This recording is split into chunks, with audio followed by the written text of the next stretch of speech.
what the stars also has in store for you astrologically. So let's get started. These cards are already premeditated and shuffled. So it'll be the same format. The first row will be indicating money and finances.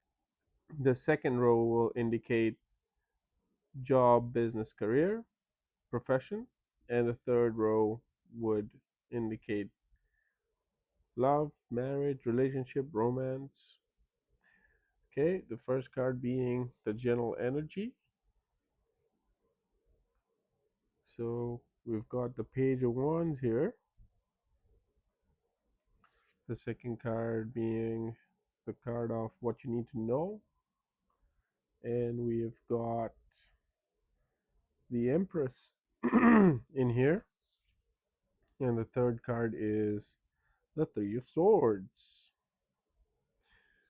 for job, career, business, profession. We've got the Ten of Pentacles for what you need to know. We've got the Ace of Swords, and the end result or the outcome is Eight of Cups. Interesting. For love, we've got Queen of Wands for the general energy, and we have the Devil, what you need to know, and the Hermit for the outcome or the end result. Let's take a look what it all means here. Okay, Taurus. So for the financial week here, we've got the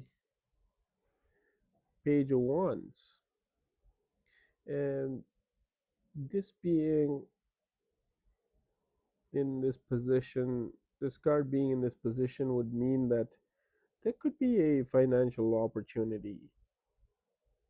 Okay, and I feel like you need to embrace new opportunities with passion, and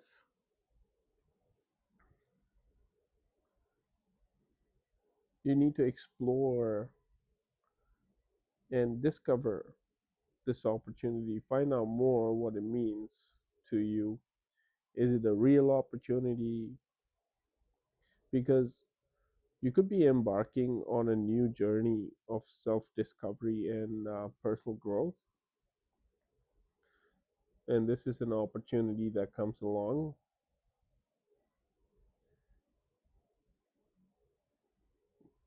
And then we have the Empress in what you need to know position. And this would actually mean that there is a financial growth coming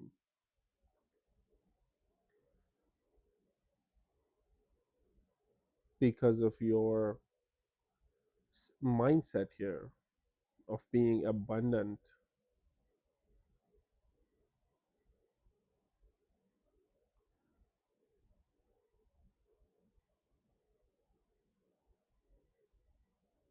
There's definitely some kind of financial growth here, or a possibility of financial growth here, because you could be nurturing something or creating trying to create an abundance with the mindset.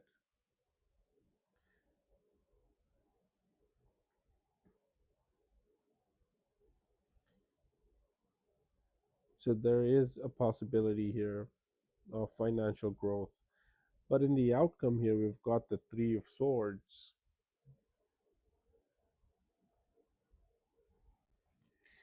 and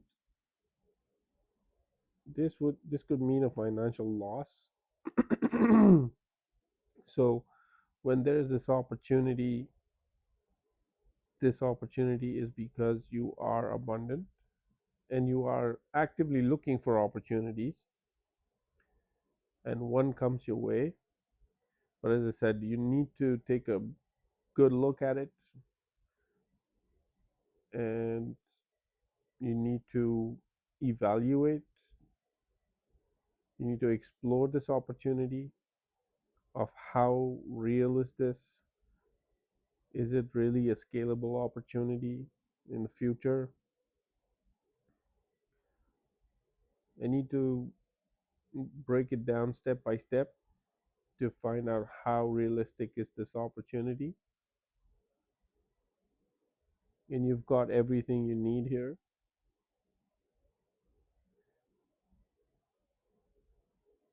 with the Empress. And if you don't take a deeper look into this opportunity, you could end up being in this position of having a financial loss. Three of Swords.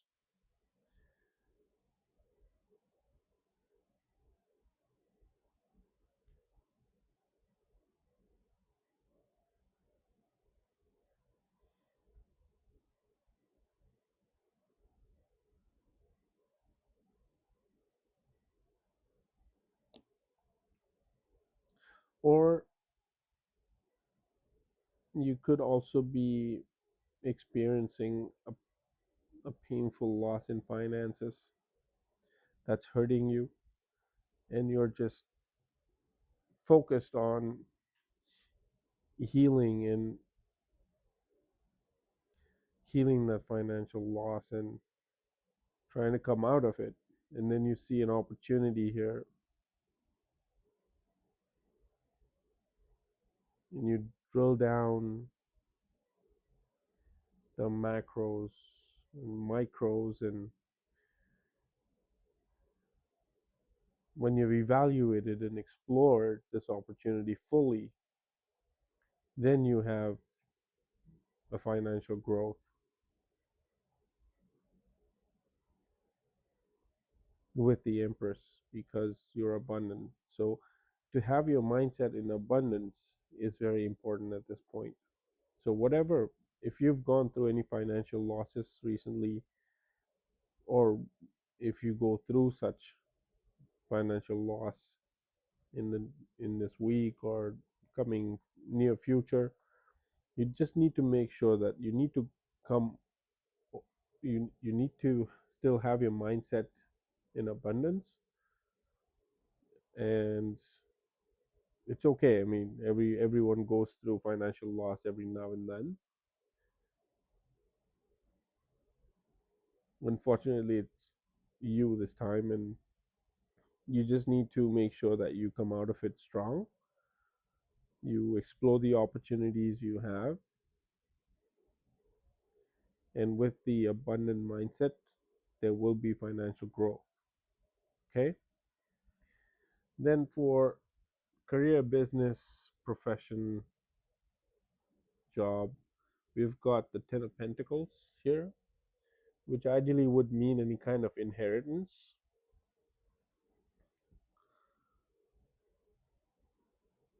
any legacy, financial legacy.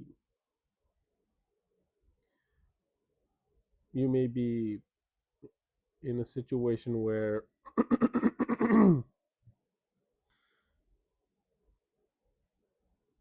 you've been working in a family business or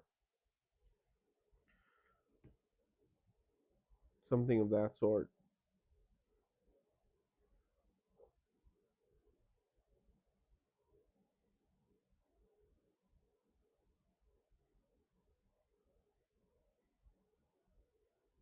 Or you can just simply be receiving an inheritance in the coming future.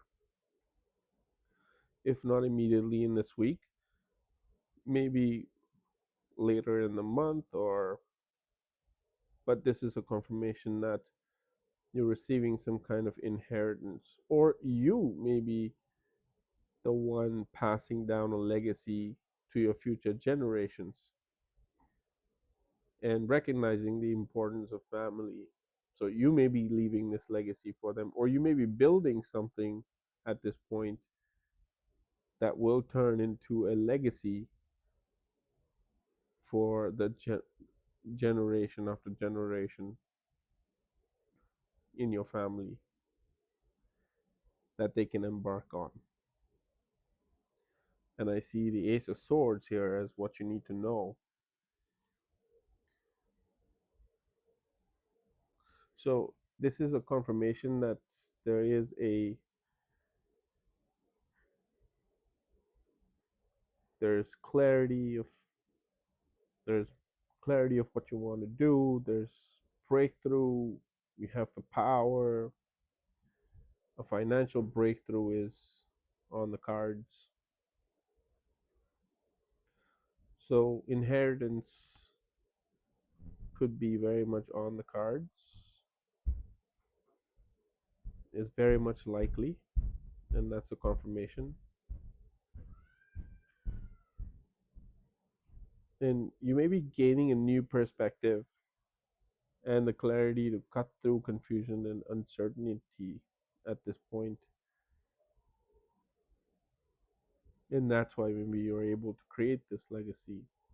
And the end result is the Eight of Cups, walking away from something that doesn't serve you anymore. Traditional meaning of the card, because you could be searching for something new,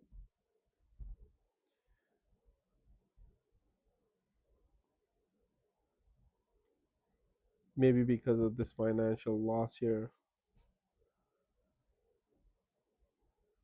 and you're walking away from something that isn't serving you anymore. Maybe a job loss, and then you start to work, you get some inheritance, and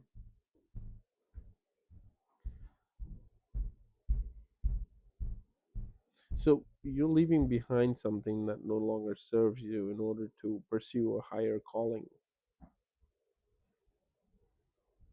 Okay, then we have Queen of Wands for love, marriage, relationships, romance position. And you could be someone with a lot of confidence and charisma here.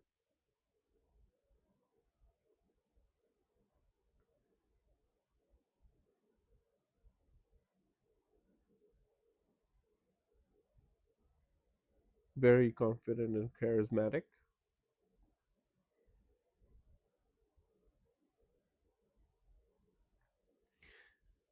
You have the creativity, you have the intuition. You are a natural leader who could inspire others with your vision and creativity.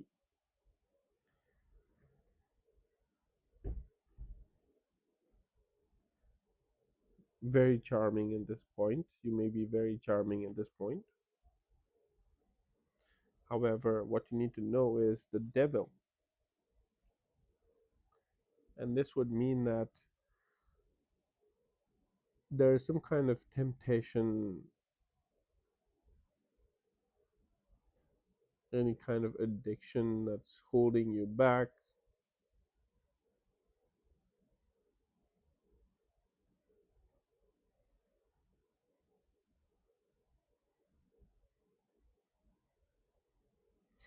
or you may be very attracted to someone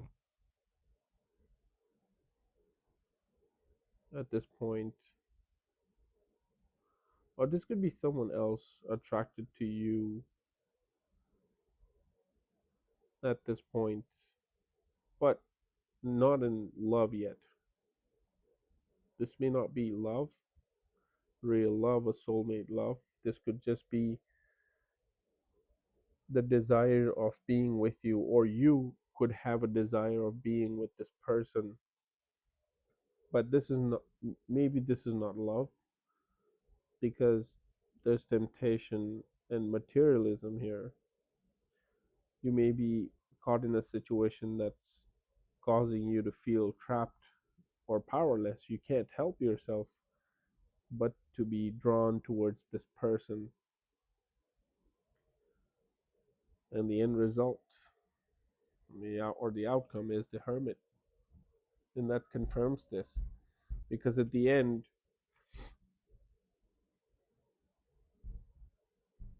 when you've got what you need, maybe, or this person are done with you, or you may be done with them, you could then be searching for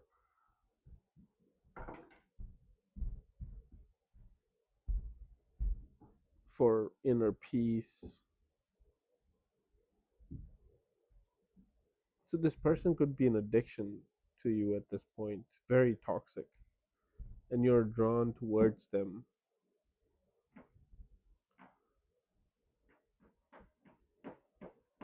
And for you to not feel the way that you may be feeling right now, restless and trapped and powerless, is you need to be in a hermit mode.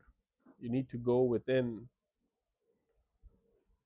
and find more answers for yourself.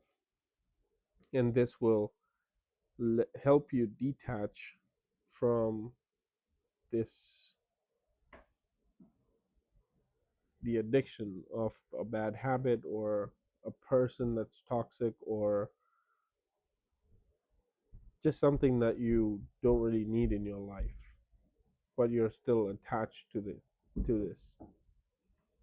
And for that, you need to go within and find answers, seek the truth. And once you go within, you will have the wisdom, you will be wiser, you would be more understanding, and understanding yourself, not others, for the matter of fact. Here, going within and seeking solitude and introspection, you may need to retreat from the outer world to find inner peace and guidance with hermit.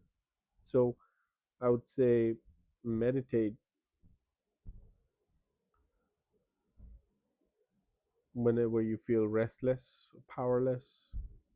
Just close your eyes, sit down, and meditate 15-20 minutes. Just try and focus on your breath. It's your brain, it'll keep on wondering, but at the end, you need to tell yourself that I am meditating, and bring yourself back gently, bring your attention back gently to your breathing, and sit like that with a straight spine for at least 15 to 20 minutes, and you will feel a lot better. If you do it 3 times in a day, that's great. If not, at least once in a day for at least a week or 15 days, and you'll see the difference. You'll be completely away from this addiction and be charming and charismatic, confident, and you may have found what you need from your inner self. You found the answers. Okay, now let's take a look at what astrology has to say. So, weekly astrology um, would confirm how we're feeling overall, because moon is the planet that makes all emotions and make us feel how we feel throughout the week, because the way the moon transits, moon is the only planet that transits once every 2.5 or 3 days, and that's why our emotion keeps changing, right?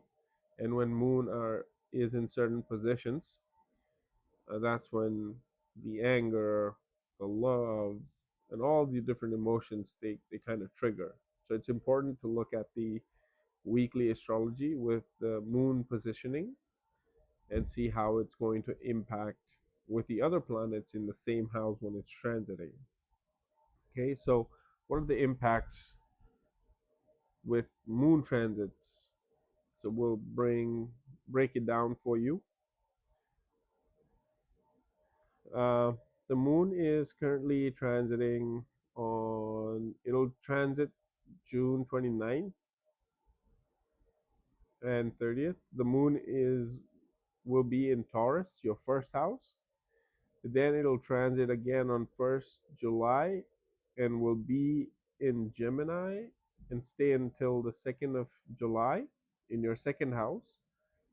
And then it'll transit again on the 3rd, and it'll transit in Cancer and will stay in there for up until May 5th.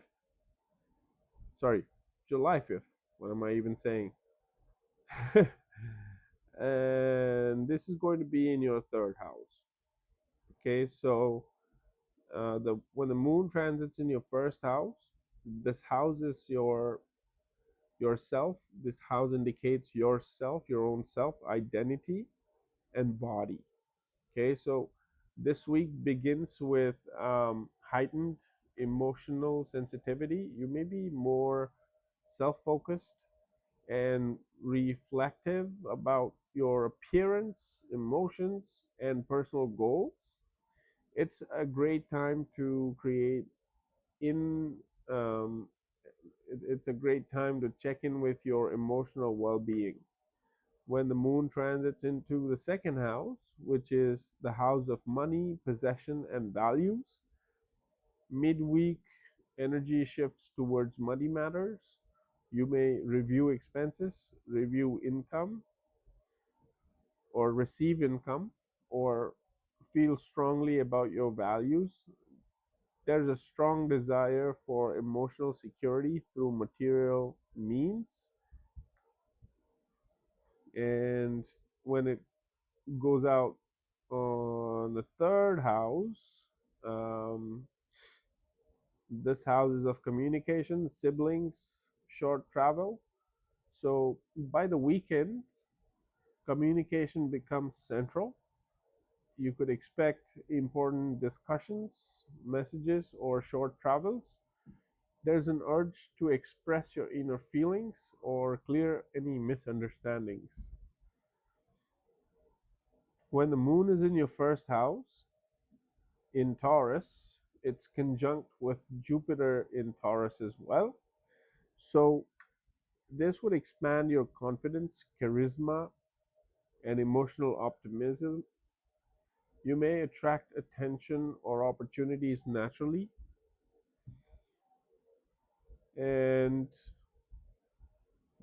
at the same time, when it's in the first house, it's trine Pluto in Capricorn. So, a great time for inner transformation and asserting deeper emotional strength. When the moon is in your second house on July 1st and 2nd, it's conjunct with Venus and Mercury in Gemini. Financial conversations, contracts, or purchases are likely. A good time for negotiations or launching something financially meaningful. At the same time, when the moon is in the second house, it squares Saturn in Pisces in your 11th house. And this could raise a conflict between financial desires and long term goals, or social obligations may arise. And then when the moon is in your third house on July 3rd to the 5th, it's trine Neptune in Pisces. And this could be enhanced intuitive communication. You may get dreamlike insights or emotional clarity during conversations. At the same time, when the moon is in your third house on July 3rd and the 5th, between July 3rd and the 5th, it's opposing Pluto. So, possible tension with a sibling or a close peer. The discussion could get emotionally intense. So, choose your words wisely, Taurus. Financial outlook this week highlights active financial energy, especially around July 1st and 2nd, when the moon transits your second house of income and values. With Venus and Mercury conjunct in the second house, you could expect a potential small windfall or positivity around financial conversation, possibly of possibility of making a luxury purchase or revisiting how you spend money. An emotional trigger related to income, possibly leading to reassessment of priorities. Watch for a delay or restriction midweek due to Moon square Saturn, and don't make any impulsive decision out of frustration. Major incidents, emotional intensity. There is going to be emotional intensity on June 29th and the 30th, and you may feel unusually self aware or even sensitive. Avoid overreacting or taking things too personally at this time. Financial decision points on July 1st and the 2nd. A situation involving money or values may demand immediate attention. There could be pressure to spend or save. Venus suggests indulgence, Saturn suggests restraint. Siblings communication clarity or misunderstanding, July 3rd to the 5th. A small miscommunication could turn emotional, but it's also a great time to write, speak, or express creatively. Health check reminder, since the first house is activated early in the week, take care of your physical health. You may notice minor symptoms of or become conscious of your appearance or energy levels. Spiritual downloads or dream messages may come around July 4th and the 5th, thanks to Moon's trine to Neptune. Pay attention to your intuition and inner voice. This is a self reflective yet financially focused week for you, Taurus. Emotional clarity will lead to better decisions, especially in matters of value, money, and communication. Avoid making big financial commitments midweek. Emotional intensity may lead to breakthroughs in how you perceive yourself and your needs. And that's your cosmic update for the week, dear Taurus. If this resonated even a little, go ahead and tap that like button. It really helps the channel grow and tells the universe you're ready to align with your highest path. I'd love to hear from you. Drop your sun, moon, and rising sign in the comments and let me know which part of this reading hit home for you. And if you're feeling the vibe, don't just scroll away. Subscribe and join our soul tribe, because every week we decode the stars together to navigate life with more clarity, confidence, and magic. Until next time, stay grounded, stay glowing, and keep listening to your inner compass. Jai Shri Ram. Namaste.